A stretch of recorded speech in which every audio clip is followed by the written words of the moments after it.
Living as a hermit, the human's quiet life was disrupted by a gorgeous alien princess.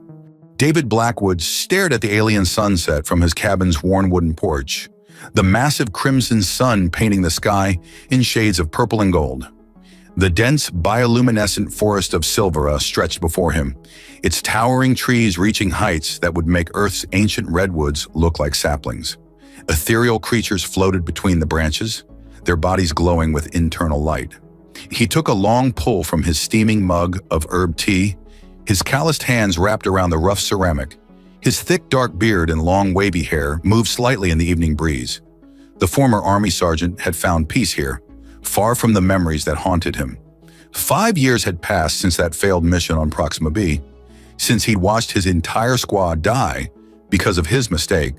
The cabin was simple but functional, built with his own hands from local materials. Solar panels and a small fusion generator provided power, while a greenhouse supplied fresh vegetables. It wasn't much, but it was home. And more importantly, it was isolated. The nearest settlement was 300 kilometers away across treacherous mountain ranges. A familiar chirping sound drew his attention to his comm unit. Only one person had this frequency. David sighed heavily, already knowing his peaceful evening was about to be disrupted. "What do you want, Carry-On?" he growled into the device. "Is that any way to greet your oldest friend?" The alien's melodic voice carried a note of amusement. "I need a favor, old friend, a big one." David's jaw tightened. "Number, whatever it is, no. I'm done with that life." "You haven't even heard what I'm asking," Carry-On replied. "I'm already on my way to your location, with a guest." "You what?" David shot to his feet, spilling his tea. "How dare you bring someone here? This is my sanctuary, damn it." "You'll understand when we arrive." "We'll be there in 20 minutes. The comm went dead. "Son of a bitch, why?" David muttered, running a hand through his hair.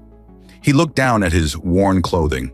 Dark gray shirt, brown pants, and a practical utility vest covered in pouches and tools. Not exactly formal wear for receiving guests. True to his word, 19 minutes later, a sleek silver shuttle broke through the canopy and landed in the small clearing near David's cabin. The landing ramp extended with a soft hiss, and 2 figures emerged. Carrion stepped out first, his iridescent scales shifting colors in the fading sunlight. The Silverian was tall and lean, with elegant features that somehow managed to look both reptilian and noble at the same time. But it was his companion that made David's breath catch in his throat. She was clearly royalty. Everything about her screamed it, from her perfect posture to the way she wrinkled her nose at the muddy ground. Her skin was a pale silver, almost luminescent, and her long white hair flowed like liquid moonlight down her back.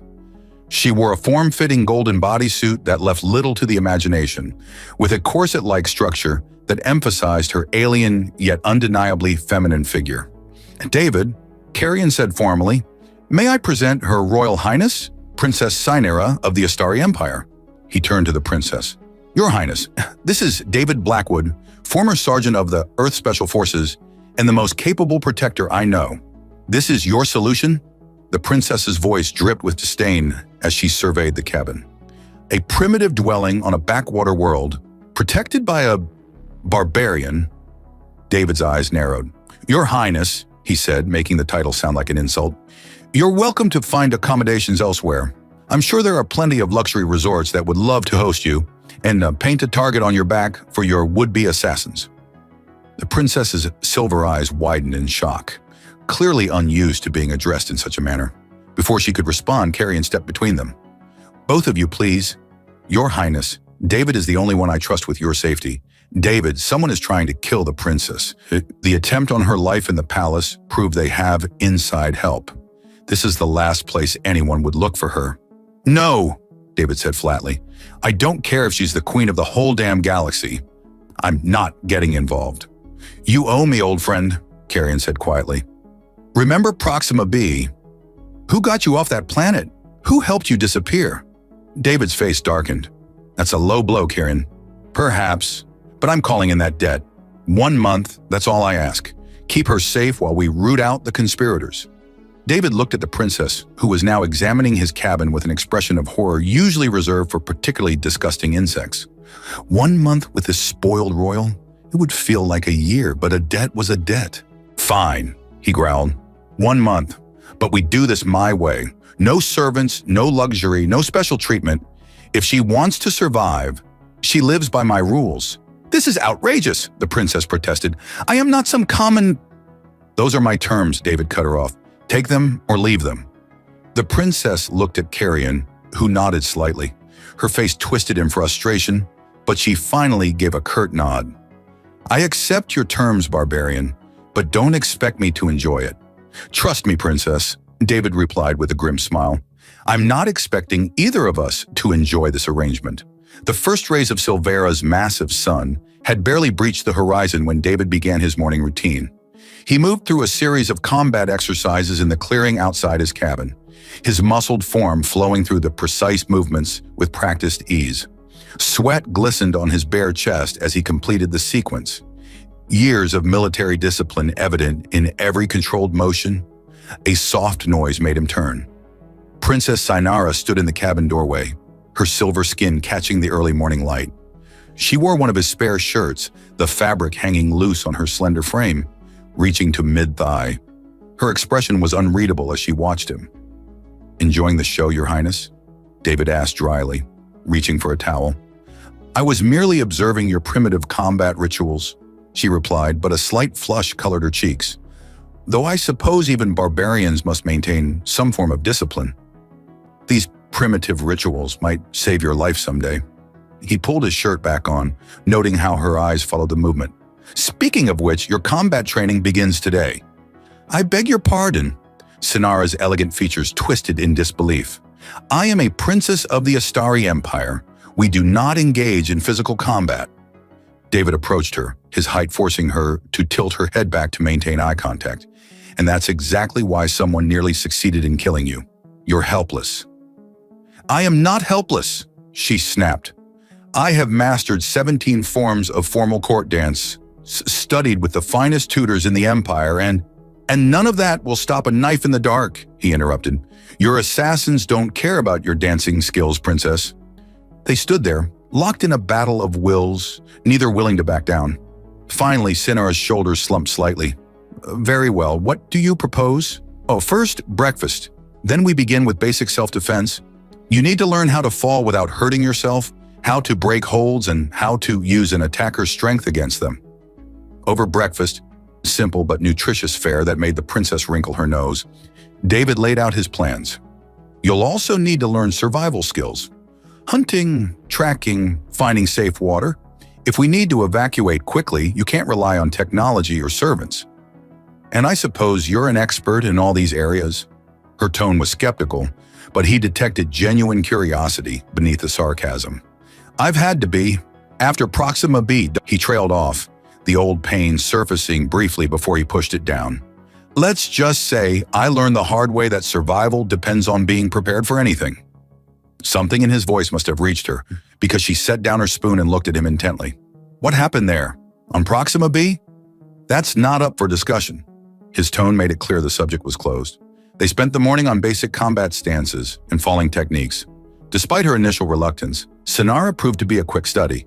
Her natural grace and body awareness from years of dance training translated well to martial arts. Not bad, David admitted, as she executed a perfect backward roll. Your balance is excellent. Of course it is, she replied haughtily, but he caught the pleased smile she tried to hide. As the day progressed, he noticed subtle changes in her behavior. The constant complaints about primitive conditions decreased. She watched him with growing interest as he demonstrated various techniques, asking intelligent questions about leverage and momentum. During their lunch break, she surprised him by asking about Earth. Your world, what was it like before you left? David considered the question while slicing fresh fruit. Beautiful in its way. Crowded, technological. We built cities that touched the clouds, transformed deserts into gardens. But we nearly destroyed ourselves in the process. Yet you survived. Your species seems remarkably resilient. There was something in her voice he couldn't quite identify. We're stubborn that way, he agreed. Humans don't know when to quit. It's our greatest strength and our biggest flaw. Is that why you're here? Because you didn't know when to quit? The question hit too close to home. David stood abruptly, his chair scraping against the floor. Break's over. Time to learn how to break holds. The afternoon session proved more challenging for both of them. Teaching Sinara how to escape from various grips meant close physical contact. Every time he positioned her arms or adjusted her stance, he was acutely aware of her presence, the subtle scent of her hair, the warmth of her skin. For her part, Sinara seemed to take every opportunity to brush against him, her touches lingering just a fraction too long to be accidental. When he demonstrated a chokehold escape, her breath hitched as his arms encircled her from behind. "You're not focusing," he growled, trying to maintain professional distance. "Perhaps I find my instructor distracting," she replied, her voice low and sultry. David stepped back quickly, creating space between them. "This isn't a game, princess. Your life is in danger. And you take that responsibility very seriously, don't you?" She turned to face him, her silver eyes intense. "Everything about you is serious. The way you move, the way you speak, the way you look at me when you think I'm not watching. I'm paid to watch you. It's my job. Is that all it is? Just duty?" She stepped closer and he found himself backing away until his shoulders hit the cabin wall. "I've had many guards, David Blackwood. None of them affected me the way you do." "Princess Sinara," she interrupted. "My name is Sinara, and I'm not blind. I see how you struggle with your attraction to me, how you tried to hide it behind professionalism and distance. You're my client," he said firmly, "nothing more. Lies don't become you, barbarian." She reached up, her fingers hovering near his bearded cheek but not quite touching. "I wonder what it would take to make you lose that famous control." Before he could respond, a distant alarm sounded from his security system. David pushed past her, grateful for the interruption, and checked the monitors. "Local predator," he announced. "Large one heading this way. Time for your first practical lesson in survival." Sinara's seductive demeanor vanished, replaced by genuine concern. "What do? We get to high ground and wait it out. Grab your pack, the one I prepared this morning. Move." As they climbed to a secure observation post he'd built in the trees, David tried to focus on the threat rather than the lingering tension between them. But he couldn't shake the feeling that the predator wasn't the most dangerous thing in his world right now. That honor belonged to the silver-skinned princess who seemed determined to shatter every wall he'd built around himself. The observation post, a sturdy platform nestled high in one of Silvara's massive trees, offered a commanding view of the surrounding forest. As David scanned the perimeter with his binoculars, the first drops of rain began to fall. Within minutes, the light shower transformed into a torrential downpour. "Perfect," he muttered, lowering the binoculars. "The storm's interfering with the security sensors. We'll have to wait it out here." Sinara stood close beside him, her silver skin seeming to shimmer in the dim light. The rain had already soaked through her clothing, plastering the fabric to her form. "How long?" "These storms can last hours." He activated the post's protective shield, a transparent energy barrier that kept out the rain while allowing them to maintain visibility. "At least we'll stay dry now." Thunder boomed overhead, making Sinara jump. She moved closer to David, her hand finding his arm. "I've never experienced weather like this. In the palace, environmental controls maintained perfect conditions. Welcome to real life, princess." But his tone was gentle, lacking its usual edge. The observation post was designed for functionality, not comfort. A small space, perhaps 3 meters square, with basic monitoring equipment and emergency supplies. Their proximity was unavoidable, and David found himself increasingly aware of every movement Sinara made, every breath she took. "You're shivering," he observed. "There are thermal blankets in that compartment." She retrieved one, but made no move to wrap it around herself. Instead, she turned to face him, her silver eyes reflecting the occasional flash of lightning. "You're cold, too. I've endured worse. Always the stoic warrior." She stepped closer, the blanket held between them. "But you don't have to endure everything alone." The air between them seemed to crackle with more electricity than the storm outside. David knew he should step back, maintain professional distance, but his body refused to move. "This isn't appropriate," he managed. "Appropriate?" Sinara laughed softly. "I'm hiding in a tree on a primitive world with a human warrior who makes my heart race every time he looks at me. I left appropriate behind days ago." She draped the blanket around both their shoulders, eliminating the last space between them. Her body radiated warmth despite her wet clothes, and that subtle, intoxicating scent that was uniquely hers filled his senses. Sinara, he breathed her name like a prayer or a warning. He wasn't sure which. "Tell me you don't want this," she whispered. "Tell me you don't lie awake at night thinking about me, the way I think about you." His hands found her waist of their own accord. "It's not that simple." "It can be." Her fingers traced the line of his jaw, threading through his beard. "You humans always complicate things with your rules and doubts. But I see you clearly, David Blackwood. You're not just my protector. You're the first man who's ever seen me as more than just a princess." The storm raged around their shelter, but David barely noticed. His world had narrowed to this moment. This woman. Every argument against this felt hollow in the face of the truth burning in her eyes. "If we do this," he said hoarsely, "everything changes. Everything already has." She pressed closer, her lips a breath away from his. "I'm not asking for promises or forever. I'm asking for now, for this moment." The last threads of his resistance snapped. Their first kiss was gentle, almost tentative, but it quickly deepened into something more primal. Years of isolation and loneliness fell away as they explored each other with increasing passion. The small platform became their entire universe as they surrendered to their feelings. Their coupling was both tender and fierce, a perfect blend of human intensity and alien grace. The storm outside seemed to mirror their passion, reaching its peak as they found their release in each other's arms. Afterward, they lay wrapped in the thermal blanket, Sinara's head resting on David's chest as he stroked her silver-white hair. The storm had begun to fade, leaving behind a peaceful quiet, broken only by occasional distant thunder. "I never understood before," Sinara murmured. "Understood what?" "Why some of our greatest poetry speaks of humans with such fascination? Your people feel everything so deeply, so completely. You pour your whole being into every moment," David chuckled. "Most species consider that a weakness. They're wrong." She propped herself up on an elbow to look at him. "Your capacity for feeling, for passion, it's beautiful. Terrifying sometimes, but beautiful. You're not exactly emotionally reserved yourself, princess. Perhaps you're rubbing off on me." Her smile turned mischievous. "In more ways than one." He laughed, a genuine sound that surprised them both. "I have created a monster." "You've created nothing? You've simply awakened something that was always there." Her expression grew serious. "I don't regret this, David. Whatever happens next, I want you to know that." He pulled her closer, pressing a kiss to her forehead. "Neither do I. Though your father might have me executed when he finds out." "My father?" She snorted in a very unprincess-like manner. "He'll probably give you a medal." The Astari have been trying to establish closer ties with humanity for decades. What better way than a royal marriage? David stiffened. "Marriage? Let's not get ahead of ourselves." "Relax, barbarian. I'm not planning our wedding yet." She traced patterns on his chest. "Though you must admit, Princess and the Hermit has a nice ring to it."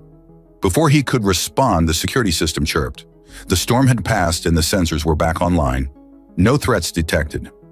"We should head back," David said reluctantly. "Must we?" Sinara's hand wandered lower. "The night is still young, and I believe I need more survival training." David caught her hand, bringing it to his lips. The cabin has a much more comfortable bed." They gathered their equipment and made their way down from the observation post. The forest was different after the storm, cleaner, fresher, full of possibility. As they walked hand in hand through the moonlit trees, David realized his self-imposed exile had ended the moment Sinara entered his life. He wasn't sure what the future held, but for the first time since Proxima B, he was ready to find out. 2 weeks had passed since the storm, and life at the cabin had settled into a new rhythm. David watched as Sinara practiced her combat forms in the early morning light. Her movements fluid and precise. She'd taken to training with remarkable dedication, though he suspected her motivation had less to do with self-defense, and more to do with the intimate moments that often followed their sparring sessions. "Your stance is too wide," he called out, approaching to adjust her position. His hands lingered on her hips longer than necessary, drawing a knowing smile from her. "Perhaps I'm distracted by my instructor," she teased, leaning back against his chest. "You're not exactly helping my concentration, barbarian." The old insult had become an endearment between them, spoken with affection rather than disdain. David pressed a kiss to her neck, inhaling her unique scent that had become as familiar to him as his own. "You seem different today," he murmured. "Your skin's warmer than usual." Sinara turned in his arms, her silver eyes holding a mix of excitement and uncertainty. "I've been meaning to talk to you about that. There have been changes." David felt his heart skip a beat. "Changes? My body temperature has elevated.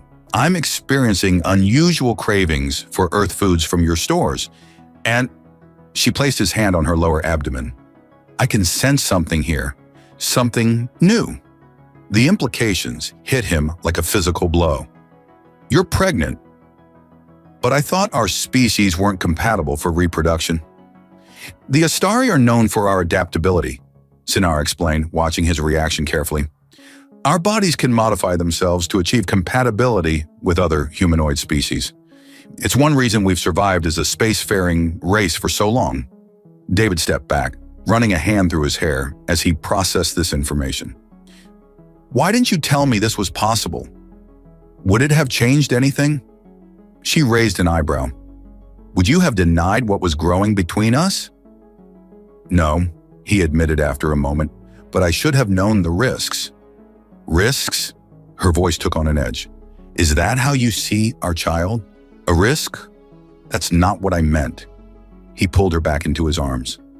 "I'm just, surprised. I never thought I'd have the chance to be a father. After Proxima B, I'd given up on having any kind of future."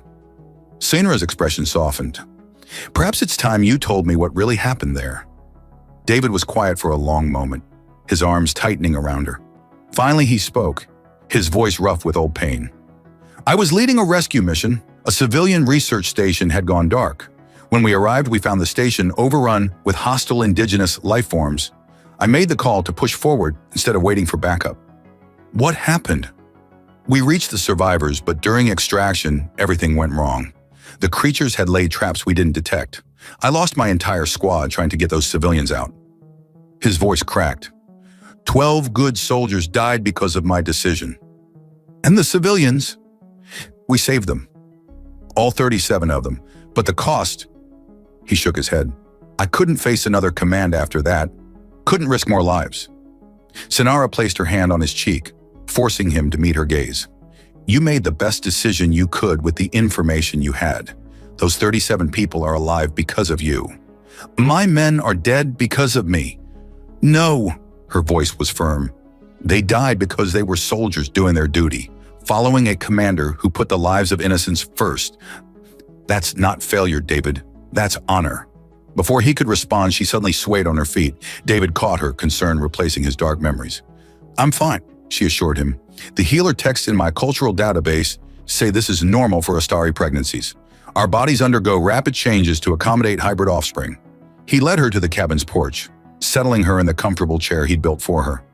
"What else do these texts say? What should we expect?" "The pregnancy will progress faster than a human one, about 6 months instead of 9. The child will be a true hybrid, displaying traits from both species." She smiled. "Though given the strength of human genetic markers, I suspect our little one will take after you in many ways." "Poor kid," David muttered, but he was smiling too. "There's something else we need to discuss." Sinara's tone turned serious. "My condition changes things politically. A hybrid child of human and Astari royal blood? This will have galactic implications. Let me guess. Your father won't be giving me that medal after all?" To his surprise, Sinara laughed. "Actually, he'll be even more pleased. The Astari Empire has been seeking a way to forge permanent ties with humanity. What better than a child who embodies both races? So I'm a diplomatic coup?" He tried to sound offended, but his eyes were twinkling. "You're the father of my child," she corrected, pulling him down for a kiss. "Everything else is just politics." As their lips met, David felt the last of his old guilt beginning to fade. He couldn't change the past, but the future, their future, was full of possibilities he'd never dared to imagine. "We'll need to contact Carrion," he said when they finally parted. "He needs to know about this development." "Already done." Sinara looked slightly sheepish. "I sent him a message this morning. He's enthusiastic about the news." Of course he is, probably already planning how to use this to his advantage. But there was no real annoyance in David's tone. How long before he arrives? 3 days. He's bringing a medical team to ensure everything progresses safely. She hesitated. And to discuss security arrangements, a child of our union will be a target for those who oppose human-Astari relations. David's expression hardened. Let them try. I've lost enough in my life. I won't lose you or our child. My fierce barbarian. Sinara's eyes glowed with affection. We're safer here than anywhere else, though we might need to make some modifications to the cabin. I refuse to raise our child in a home without proper bathing facilities. Already planning renovations? He chuckled. What happened to the princess who thought this place was beneath her dignity? She fell in love with a stubborn human warrior and realized there are more important things than luxury. She pulled him close again. Though I still say the bed needs upgrading. As they shared another kiss, the morning sun painting the forest in shades of gold and green, David marveled at how completely this woman had transformed his life. His self-imposed exile had become a sanctuary of a different kind, not from the world, but for the family he never expected to have. Carrion's sleek diplomatic vessel descended through Silvara's atmosphere with characteristic grace, landing in the clearing near David's cabin. The moment the boarding ramp lowered, David knew something was wrong. His old friend's scales were dulled with stress, lacking their usual iridescent sheen. We have a problem, Carrion announced without preamble, his reptilian eyes darting between David and Sinara. The assassination attempts were just a cover for something much bigger. Inside the cabin, over cups of David's prized earth coffee, Carrion laid out the situation. There's a faction within the Astari Empire that opposes any alliance with humanity. They've been gathering support, planning a coup. Your pregnancy, he nodded to Sinara, has accelerated their timeline. My father? Sinara's hand instinctively went to her slightly swollen abdomen. Safe, but under house arrest. They're calling it protective custody. Carrion's tail twitched with agitation. The coup leaders are presenting themselves as traditionalists, protecting Astari purity from human contamination. Your child has become a rallying point for both sides. David's jaw tightened. So much for our peaceful sanctuary. The medical team I brought isn't just for the pregnancy. Carrion activated a holographic display showing a massive starship. This is the Stellar Dawn, a human-Astari joint venture, currently in orbit around New Terra, officially conducting diplomatic missions. Unofficially, it's our best chance at securing both your safety and the future of human-Astari relations. New Terra? David hadn't heard that name in years. The human colony world? The same. It's become a symbol of successful cooperation between our species. The coup leaders hate everything it represents. Carrion's expression grew serious. Which is exactly why you need to go there. Sinara stood, pacing the cabin with nervous energy. You want us to become visible symbols of resistance? To put our child at the center of a political struggle? Your child is already at the center of this, whether you like it or not. Carrion's voice softened. But on New Terra, you'll have the protection of both human and loyal Astari forces. More importantly, your presence there will rally support for your father and the pro-human faction. David watched Sinara, seeing the conflict in her eyes. She'd grown to love their simple life here, just as he had. But they both knew that life was over the moment Carrion's ship landed. How long do we have? He asked. Hours at most. The coup leaders have spies everywhere. We need to move before they track you here. David nodded, already mentally cataloging what they'd need. Give us 30 minutes to pack essentials. In their bedroom, Sinara watched as David efficiently gathered their most important belongings. I'm sorry, she whispered. My presence in your life has destroyed your peace. He stopped packing and pulled her into his arms. You didn't destroy anything. You gave me something worth fighting for. His hand rested on her belly. Both of you did. Their goodbye to the cabin was brief but poignant. As they boarded Carrion's ship, Sinara took one last look at the place where she'd fallen in love with her barbarian warrior. We'll come back someday, she promised. Yes, David agreed, but not as fugitives. We'll return when our child can run free in these forests without fear. The journey to New Terra would take several days, even with the ship's advanced drive systems. Carrion had arranged comfortable quarters for them, though David noticed he'd also equipped the ship with military-grade defensive systems. That first night in space, lying in their new bed, Sinara traced the scars on David's chest. Are you ready to rejoin the world, my love? To fight again? I'm not fighting for the world this time. He caught her hand, pressing it over his heart. I'm fighting for us, for our future. Their lovemaking that night was different, more intense, almost desperate, as if they both needed to prove that their connection transcended their circumstances. Afterward, as Sinara slept in his arms, David stared out the viewport at the passing stars. He'd run from his past, hiding in the forests of Silvara. But now, watching the woman he loved carry their impossible child, he realized that running had led him exactly where he needed to be. A soft chime indicated an incoming transmission. Carefully extracting himself from Sinara's embrace, David made his way to the ship's communication center. Carrion was already there, looking troubled. We've received word from our contacts on New Terra. The coup leaders have more support than we thought. They're presenting your relationship as proof that humans are corrupting starry nobility. Let them talk, David growled. Words won't change the truth. No, but they might change how many allies we have when we arrive. Carrion hesitated. There's something else. Some of your old Earth Force commanders are stationed on New Terra, including General Collins. David felt his blood run cold. Collins had been his superior during the Proxima B mission. The man had supported David's decision at the time, but their last meeting had been difficult. Does he know I'm coming? He's the one who authorized your landing clearance.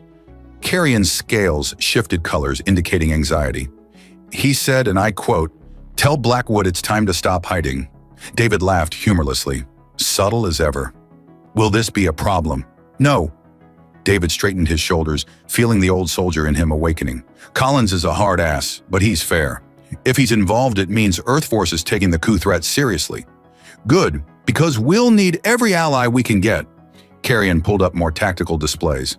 The coup leaders have supporters throughout the sector. They'll try to stop us from reaching New Terra. Let them try. David studied the tactical readouts with professional interest. I may have been living as a hermit, but I haven't forgotten how to fight. When he returned to their quarters, Sinara was awake, standing by the viewport in one of his shirts. The sight of her, backlit by starlight, took his breath away. Trouble? She asked without turning. Nothing we can't handle. He wrapped his arms around her from behind, hands resting protectively over their child. But the journey might get exciting. She leaned back against him, her silver skin glowing softly in the starlight. I'm not afraid. Not when I'm with you. Even though I'm taking you into danger, you're taking us toward hope. She turned in his arms. Toward a future where our child can be proud of both their heritages. That's worth any risk. As they sealed their words with a kiss, David realized that his self-imposed exile had never really been about finding peace.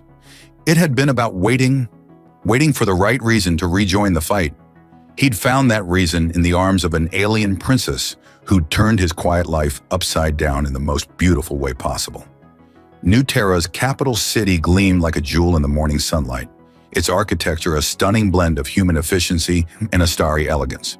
As Carrion's ship descended toward the diplomatic quarter, David stood at the viewport, his military training automatically noting defensive positions and security measures.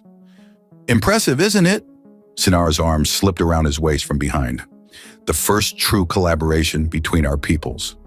And hopefully not the last, he replied, covering her hands with his own. Her pregnancy was more visible now, her silver skin taking on a subtle luminescence that made her even more beautiful to his eyes. The landing pad was heavily guarded, a mix of human Earth Force troops and Astari Royal Guards. Standing at the center of the welcoming committee was a tall, distinguished Asian man with close-cropped gray hair and the bearing of someone used to command. General Collins, David murmured.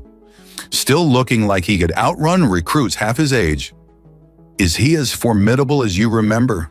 Sinara asked, adjusting her diplomatic robes. More. He turned to face her, straightening her collar with practiced intimacy. But he's also the most honest officer I've ever served under. If he's here, it means we can trust Earth Force's support. The meeting on the landing pad was formal, almost stiff. Collins's dark eyes took in everything. David's military bearing, Sinara's obvious pregnancy, the protective way they stood together. Sergeant Blackwood, Collins said, his voice exactly as David remembered it. Welcome to New Terra, though I hear it's not Sergeant anymore. No, sir, just David now. We'll see about that. Collins' attention shifted to Sonara. Your Highness, on behalf of Earth Force and the New Terra Coalition, welcome. Your father's situation is concerning to us. Thank you, General. Sonara's diplomatic training showed in her perfect poise. We hope our presence here will help stabilize the situation. Or spark a war. Collins' bluntness hadn't changed either. Come, we have much to discuss, and the landing pad isn't the place for it. They were escorted to a secure conference room in the Earth Force headquarters. The view of the city was spectacular, but David focused on the tactical display showing political and military movements throughout the sector. The coup leaders are moving faster than we anticipated, Collins began without preamble. They're presenting themselves as religious purists, claiming that human Astari hybridization is an affront to their ancient laws. Laws that haven't been enforced in centuries, Sonara interjected. My own grandmother was part Centaurian. Facts rarely matter to fanatics, Collins replied. What matters is that they're gaining support among the conservative houses. Your pregnancy has become a catalyst. Proof, they claim, that humanity is corrupting Astari bloodlines. David felt Sonara tense beside him. Our child is not a corruption. No, Collins agreed, surprising them both. Your child is the future. That's precisely why they're so afraid. He turned to David. Which brings us to you, Blackwood. We need you back in uniform. What? David straightened. Sir, with all due respect, the coup leaders are painting you as a primitive barbarian who seduced their princess. We need to present a different narrative. The decorated Earth Force hero who won the heart of an Astari royal through honor and courage. You want to use us as propaganda, David said flatly. I want to use the truth to combat their lies. Collins' expression softened slightly. What happened on Proxima B wasn't your fault, son. You made the right call. Those civilians lived because of you. My men died because of me. Your men died because sometimes that's what soldiers do. Collins' voice was firm. But you saved 37 civilians that day. And now you have the chance to save millions more by preventing this coup from turning into a war between our peoples. Later, in their assigned quarters, luxurious by military standards, but simple compared to Astari royal accommodations, Sonara watched David pace. You're considering it, she observed. Collins is right about one thing. This is bigger than us now. He ran a hand through his beard. But putting on that uniform again means facing your past. She caught his hand, pulling him to sit beside her. You're not the same man who went to Proxima B, my love. You're stronger now. Wiser. Because of you, he gathered her close, breathing in her familiar scent. You brought me back to life in that forest. Their lovemaking that night was tender, almost reverent, both of them needing the reminder that whatever challenges they faced, their connection remained unshakable. Afterward, as they lay tangled in the sheets, their child moved beneath David's palm. Strong, he murmured, like their mother, and stubborn like their father. Sonara's smile turned mischievous. Though I must admit, you do look handsome in a uniform. Is that so? He raised an eyebrow. Should I be jealous of all the other uniformed men you've known? None of them were barbaric enough for my taste. She nipped his ear playfully. I prefer my warriors wild and untamed. A chime at their door interrupted what promised to be an interesting continuation of their evening. It was Carrion, looking more agitated than usual. We've intercepted communications, he announced without preamble. The coup leaders are sending assassins to New Terra. They're calling it a cleansing mission. David was immediately alert. Timeline? Days, maybe less. They're using stealth ships, hard to track. Carrion's scales shifted nervously. There's more. They're not just targeting you and Sonara. They want to eliminate anyone who supports human Astari cooperation. They're calling it a purification of the bloodlines. Genocide, David growled. They're planning genocide. We won't let that happen, Sonara declared, her voice steady despite her obvious concern. David, my love, I think it's time to put that uniform back on. He looked at her for a long moment, seeing not just his lover, but a leader, someone willing to fight for her people, for their shared future. Finally, he nodded. General Collins' office, he told Carrion. Tell him Sergeant Blackwood is reporting for duty. As Carrion left to relay the message, Sinara pressed herself against David's back, her arms encircling him. Are you sure about this? No, he admitted, but I'm sure about us. About our child, and I'm done hiding from who I am. And who are you, my beloved barbarian? He turned to face her, his expression determined. I'm a soldier who's found something worth fighting for, and this time I won't fail. The grand ballroom of New Terra's Unity Palace sparkled with crystalline chandeliers and holographic displays showing the merged histories of human and Astari civilizations. David, now wearing his restored sergeant's uniform with additional honors, stood at attention beside General Collins as they surveyed the gathered dignitaries. 2 weeks of intensive training had transformed his joint human Astari special unit into a formidable force. The soldiers had learned to combine Earth Force tactical precision with Astari adaptive abilities, creating something entirely new, just like the child growing in Sinara's womb. Your team is ready, Collins murmured, his eyes constantly scanning the crowd. Born ready, sir. David touched the concealed combat suit controls beneath his dress uniform. Every entrance and exit is covered. If they try anything tonight, they will. Collins' expression hardened. Our intelligence confirms the assassins are already in the city. This reception is too tempting a target. Sinara made her entrance then, stealing David's breath as she always did. Her silver skin gleamed in the soft light, her ceremonial robes modified to accommodate her pregnancy while maintaining royal dignity. She moved through the crowd with grace, every inch the princess, but her eyes sought his with familiar warmth. The past 2 weeks had brought them even closer. Each night after his training sessions, they'd found new ways to express their deepening love, their passion tempered by tenderness for their growing child. Even now in the midst of danger, the sight of her made his heart race. Our incoming transmission! Collins' voice snapped him back to attention. Multiple stealth signatures detected entering atmosphere. David touched his comm unit. All teams, battle stations. This is not a drill. The first explosion rocked the building just as Sinara reached the podium to begin her address. David was moving before the debris settled, his combat suit activating as he vaulted over stunned diplomats. Protect the princess, he roared, but his team was already in motion, their weeks of training paying off as they seamlessly integrate their defensive positions. The assassins emerged from stealth fields, their armor marking them as Astari purist fanatics. They hadn't expected such organized resistance or such perfect coordination between human and Astari defenders.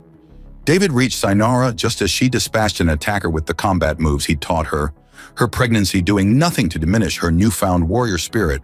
My barbarian, she grinned fiercely. Shall we show them how humans and Astari work together? Fighting alongside Sinara, David felt the last shadows of Proxima B fade away. This was what leadership meant, not just giving orders, but inspiring others to be their best selves. His team moved like a single organism, human and Astari abilities complementing each other perfectly. The battle was intense but brief. The assassins, expecting to find soft diplomatic targets, instead met a perfectly trained joint force led by a man who had found his strength again through love. In the aftermath, as medical teams treated minor injuries, a communication channel opened on all frequencies. The image that appeared was that of Sinara's father, the Astari Emperor, free from his house arrest. The coup has failed, he announced, his voice carrying authority that brooked no argument. Their leaders are in custody, their forces surrendering, and I have witnessed something remarkable. Humans and Astari fighting as one, protecting each other, proving that our peoples are stronger together than apart. His eyes found Sinara and David. My daughter, you chose better than you knew when you gave your heart to this human warrior. Your child will be recognized as heir to both our people's finest qualities. Let this day mark not just a victory over those who would divide us, but the beginning of a true union between our civilizations. 3 months later. The cabin in the Silvern Forest looked different now. Solar panels gleamed alongside traditional Astari energy crystals, while the garden had expanded to include both earth vegetables and Astari botanical specimens. Inside, the main room had been transformed into a nursery that blended both cultures' traditions. David stood on the porch, watching the twin moons rise. Sinara's arm slipped around him from behind, her very pregnant belly pressing against his back. Missing the action? She teased. Surprisingly, no. He turned to face her. Though training the new Joint Defense Force keeps me busy enough. Colin's talking about promoting me to run the whole program. My barbarian becoming a respected leader. She pulled him down for a kiss. Should I be worried you're getting too civilized? Never. His hands roamed her body with familiar passion. You're stuck with the wild human you fell in love with. Their lovemaking that night was slow and tender, celebrating their survival and their future. Afterward, as they lay in their expanded bed, the baby kicked strongly. Active tonight, David observed, his hand splayed over Sinara's belly. They know they're home. She covered his hand with hers. Both homes, the wilderness you taught me to love, and the stars where our peoples are finally learning to live as one. Thanks to you, he murmured. You didn't just disrupt my quiet life. You gave me a better one. We gave each other better lives. She snuggled closer. Though I still say you're a barbarian. You're barbarian, he corrected, pulling her closer as the forest sounds created a peaceful symphony around their home. The next morning they received word that the last of the coup supporters had surrendered. The message came from Carrion, now serving as chief liaison between human and Astari forces. It's really over, Sinara said softly. Our child will be born into a peaceful galaxy. Peace that we helped create. David wrapped his arms around her. Though I suspect our little one will keep us plenty busy. Good thing they have a warrior princess and a barbaric hermit for parents, she laughed. We can handle anything together. As if in agreement, their child kicked again, strong and healthy, carrying the best of both worlds in their unique genetic makeup. David smiled, remembering the lonely man he'd been before a beautiful alien princess disrupted his solitude and showed him that the greatest adventures come from opening your heart to love. They had created more than just a child.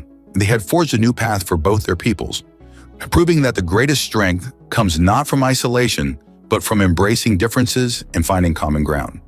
The hermit had become a leader, the princess had become a warrior, and together they had written a new chapter in the story of human-Astari relations.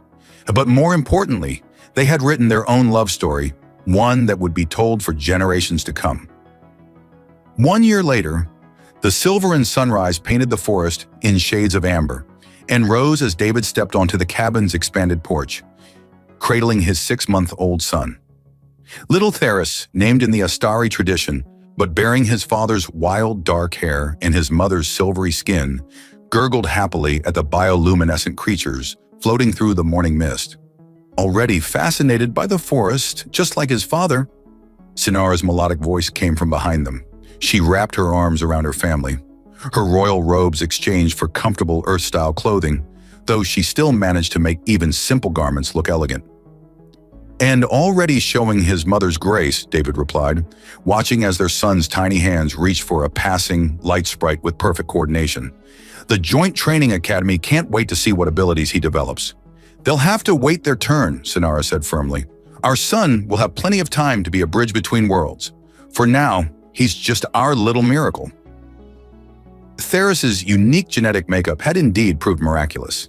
He possessed both human determination and Astari adaptability, his hybrid nature representing the best of both species. Medical scientists were fascinated by his development, but his parents were more interested in his first smile, his first laugh, the way he already showed signs of both their temperaments. Bah! Theris declared emphatically, reaching for his father's beard with one hand while maintaining his mother's silver glow in his skin, a trait that appeared whenever he was particularly happy. Still calling me a barbarian, just like your mother, David chuckled, pressing a kiss to his son's forehead. He's saying Papa, and you know it, Sinara corrected, though her eyes sparkled with familiar mischief. Though you're still my favorite barbarian. Their quiet morning routine was interrupted by the arrival of Carrion's regular supply shuttle, bringing both provisions and news from the capital.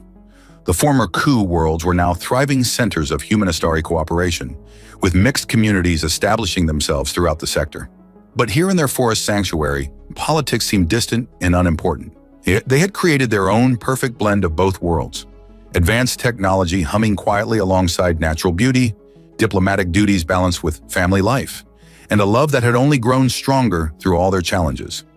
As they watched their son drift off to sleep in his cradle, a masterpiece of earth, woodworking, and Astari crystalline technology, David pulled Sinara close. "Thank you," he whispered. "For what, my love? For disrupting my quiet life and giving me a better one." Her answer was a kiss that held all the passion of their first night together, proving that some disruptions were truly blessings in disguise. Outside the forest awakened to another beautiful day on Silvara, while inside the cabin, a family that represented the future of two civilizations began another day of their own perfect adventure.